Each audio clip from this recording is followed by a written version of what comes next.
This particular shot really sums up my whole vision and sets up the story for Juno Beach.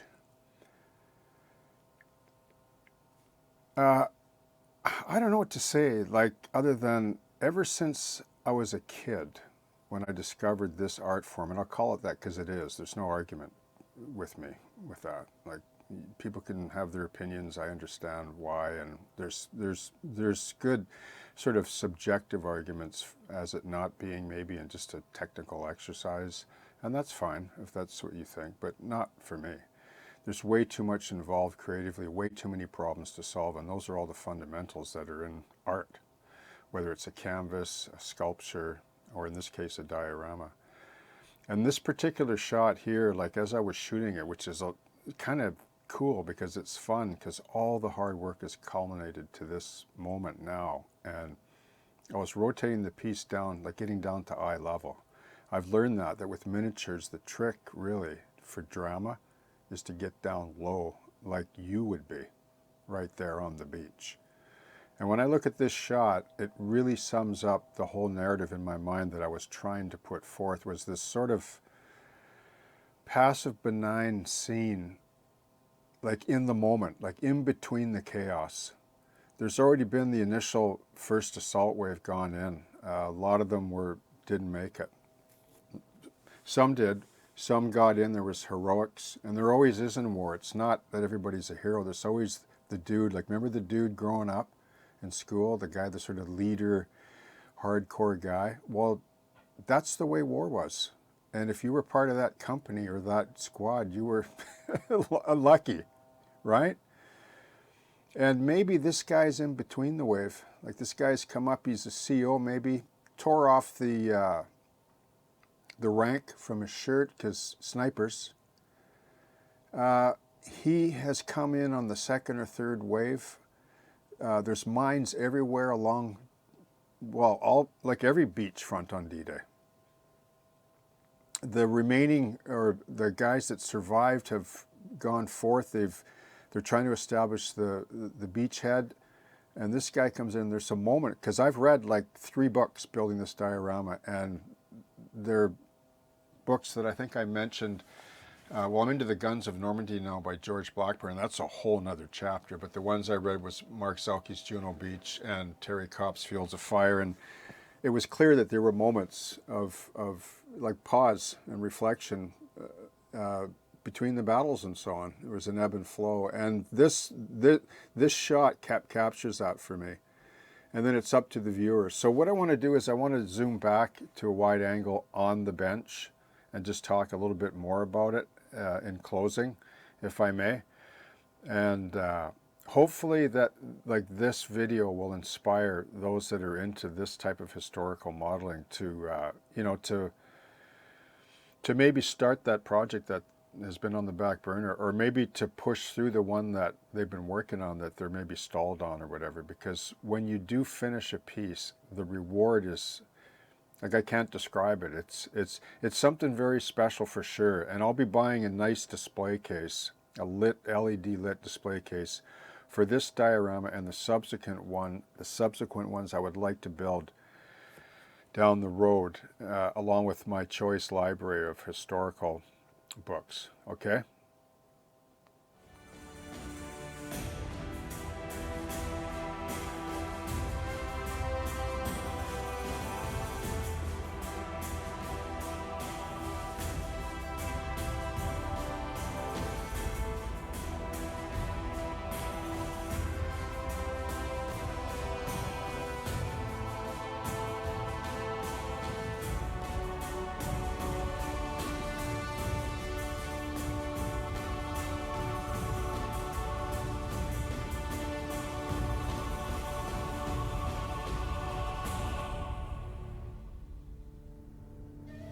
How's everybody doing? So finally, I don't know what to say. I'm actually exhausted. 5 months I worked on this. I've never worked on a diorama that long, like not of this size. Okay, what do I say at this point, just in closing?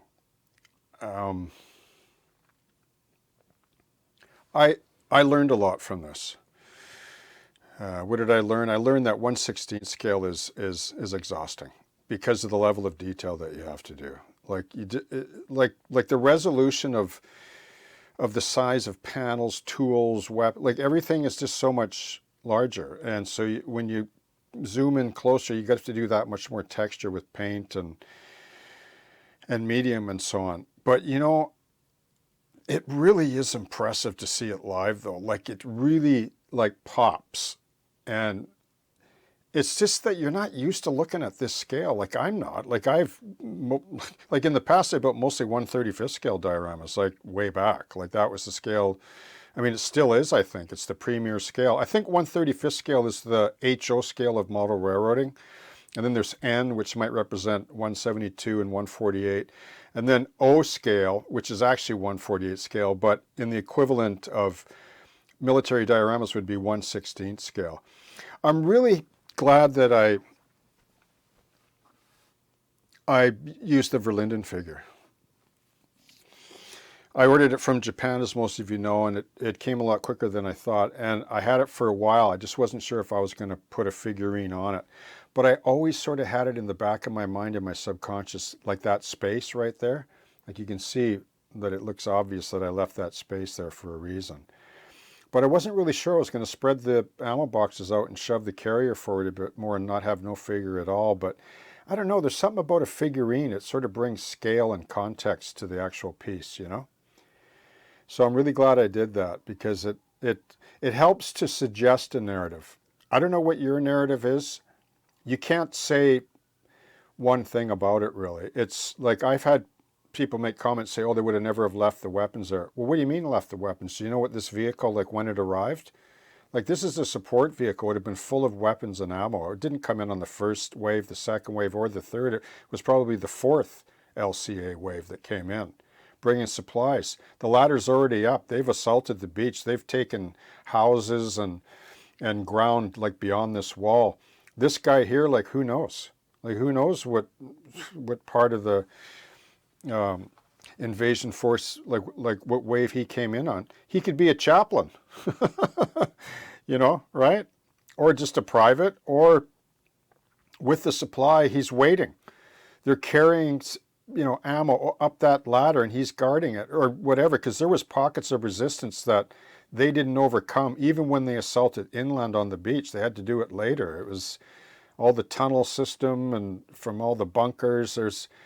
You don't realize really what went on unless you read, unless you're really well read on the subject. And I don't consider myself to be a scholar on the subject of Juno Beach or D-Day, but I have quite a large collection, like book collection, and I'm fairly well read on Normandy. So, and I've read lately, the last books I read were Juno Beach by Mark Zelke, Fields of Fire by Terry Kopp. I'm just reading Cinderella Army, Canadians in Northern Europe, and The Guns of Normandy by George Blackburn, and he was an actual veteran, like he was there. So, and he'll tell you, Blackburn will tell you with The Guns of Normandy that a lot of the history, revisionist history, was written by armchair, you know, journalists or whatever that didn't know what the experience was like. So, I mean, there's a hint right there, what it would have been like for a lot of people.